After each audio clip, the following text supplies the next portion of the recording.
Alright everyone, so I'm here for a Forest Lanes 9 or Forest Games Forest Lanes 5 gamer. Wow. Oh boy, off to a hot start already. On this and in bowling. Yes. Yes. Just what I needed there. 7-2. Love to see it. Forest Lanes 5 gamer. It's the local Tuesday night events out in Southern California. I'm gonna be honest, the results are not great. Um, yeah, just another. I didn't even get it off to a slow start. Like it just, I did get off to a slow start. Yeah, that is true. I missed two makeables early. That kind of set the tone for the rest of the event, unfortunately. As you can see here, my angles are very closed down because we're bowling on last year's Masters pattern, which was dead flat, 46 foot dead flat. It's essentially, one of the U.S. Open patterns. Um, on the right side, there's like no shims. It's just straight buff outside four, basically. And so, it feels like I'm navigating it right, but apparently I'm not. I'm a little behind the moves. I'm kind of a little depressed after, making good physically executed shots and seeing seven, all that stuff. So, honestly, I'm just not calibrated. I mean, I'm just not sharp. And then, of course, it doesn't help when, you miss makeables on top of that. That's never going to get it done. And so when you fall behind early, it can feel bad. And that one was a very interesting shot. That was not that bad in terms of angles. It was left, sure, but I mean, that far left? I don't know. But regardless, it was what it was and made the spare.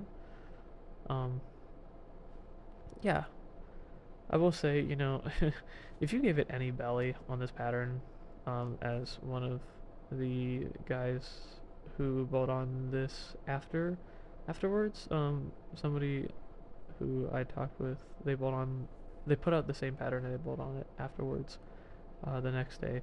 They said that if you gave it any belly, like it would never, ever, ever try. It would never even want to try and see it, and that held true.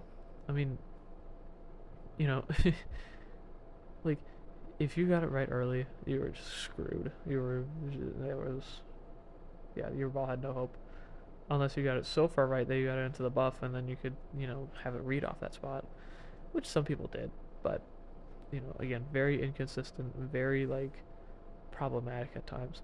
So as we'll see here for the rest of this game, it's not horrible. I'm just not striking. I'm not doing something right physically. I mean, that's a pretty good shot based off of the 36910. I just kind of gave it a little bit more loft, and I made sure that it got through the fronts, of course with the loft, but I definitely hit it a little too hard, unfortunately. And same with that. That was just I backed up. I backed off that one a little bit, and unfortunately didn't get the hit there. So, you know, it's like, I mean, I know that I've had bad results and things. I mean, like, if a couple of these splashers fall, you know, it would be pretty solid. I mean, 9 spanner him to death is not like, it sucks, but, it's like I'm right there. So it's like, okay, like, what do I gotta do different, I guess? And so that one I did do something different. I moved a zone left. I just did the same idea basically, just no belly and just going forward from there. And it seemed to work for that shot. And I think the next shot, so that one on the left lane, I just didn't quite float it off my hand well enough. Yeah, I mean, see there. I mean, I think I did. Again, with playing these kinds of angles, you know, I just haven't done that very much. And I mean, it's not a no excuse thing. It's more like a okay, like, you know, oops, I forgot to put in seven there. But that's fine. Um, excuse me. So it's not even like a the angles are off kind of thing, but it's like, you know, I just I don't know. There's no excuses. I just have to work on them. That's really it. There are no excuses. That's tough. That's really tough. So I bought a pair with Steve Smith and Mike Haugen, and Steve did the same exact thing. Like it was a carbon copy. Like I literally thought I made that. I mean, I didn't. I thought I was gonna, barely clip the 10, but that's tough. So yeah, it is what it is, though. I mean, the bottom line with this tournament is that I just haven't like. I mean, my angles are.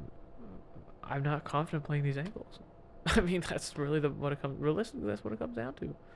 A lot of nine spares, a lot of hitting the pocket for the most part. A lot of that stuff. I ball changed to the stealth here to give myself a little different look, or stealth pearl, excuse me, give myself a little different look. But I mean, yes, yes, yes. You can tell I'm really happy there. Oh, I love it when I miss spares, especially when I need it. You know what I mean? Uh, well, that's tough. That's tough too. But playing these angles like it's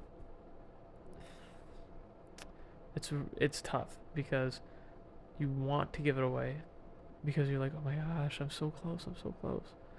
But like, I'm so close to striking, I'm so close. Like, just give me a hit. But it's like, you just gotta be patient. Oh, I definitely tried there. I mean, again, spare shots are not gonna help at this point. It's not even that, but it's like, you know, it's not the spare shots are gonna help or hurt. It's more like, I know how to make a spare, and like, I like,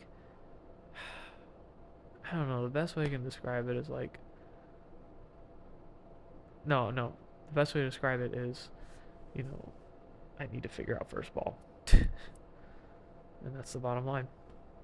And I mean, it looks bad. It looks like I'm giving up, but I promise you. I mean, on that 7-0, I definitely. I don't know. I mean, there's really no excuses. There's really no like. There's really nothing to say other than my first ball was horrible. Gary got 3. There's really nothing else other to say than. There's really nothing else to say other than the fact that my first ball was horrible, and you know, I learned a lot from this event. It was really, really, really good for me to see this before the Masters because I went and practiced a little bit after, and um, obviously, competition is different than your practice stuff, but we'll see what happens. Regardless, um, this was a tough event. It sucks to struggle. It sucks, but like, you know, it happens. You're never gonna learn if you don't struggle like this at times, and I don't know. I would really like to, stop struggling and stop learning and just, win. I mean, but of course everybody would like that. It's not a realistic thing. Hey yo, give me that splasher one time, baby. Give me that splasher one time. We need all those going into the Masters. uh, but yeah, I mean, at this point, I kind of am basically out of it. I'm out of the cashing number basically. After that 4-6, I mean, I guess I could have, potentially made it, but I mean, I'm not looking for cash. I'm looking to try and win. I mean, I don't know. You know, regardless, it's still not a great habit, but I did it, and I don't really regret it. Um, yeah. So this last game, I just was trying to see how the stealth pearl would, match up and things, and again, it's about the same as the mindset. You can just give this one away with the pocket a little bit more, but you know, of course, with more angle comes the greater risk of splitting and things, especially on a pattern like this, like that. if I miss fast, it's going to go straight through it. But if I miss fast with the mindset, it's not going to go straight through. It's going to get 9. So yeah, that's just kind of how it is. Um, Regardless, you know, unfortunately didn't make the cash, but it was a good learning thing for the Masters. So I'll see you guys then.